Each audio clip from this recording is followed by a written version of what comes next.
और लाहौर में school staff के लिए बनाया गया वैक्सीनेशन सेंटर 2 रोज से बंद है। सेंटर से महकमा सेहत का अमला भी गायब है। इस हवाले से मज़ीद तफसीलात जानेंगे बोल न्यूज़ के नुमाइंदे जुनैद अहमद से। जुनैद, बताएगा क्या वजूहात हैं?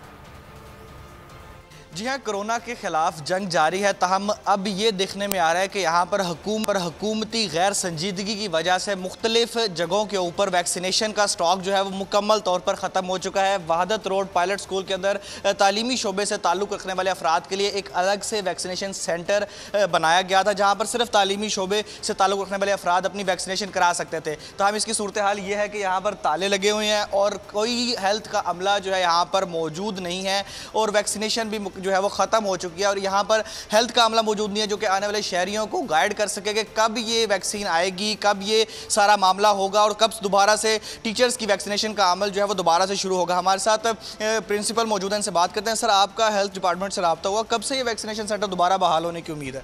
ये वैसे परसों से बंद है और उनसे रब्ता हुआ है, सुबह ही हुआ है कि कहते हैं जब आ जाएगी फ़ौरन हम शुरू कर देंगे।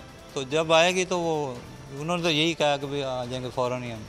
जी, अभी भी कोई टाइम नहीं बताया गया, कोई वक्त नहीं बताया गया कि इतने वक्त के बाद शुरू कर दिया जाएगा। अभी ये उनको भी स्कूल इंतज़ामिया को भी यही बोला गया कि जैसे जैसे ये वैक्सीन उनको मुयस्सर हो जाएगी उसके। जुनैद, बहुत शुक्रिया आपका।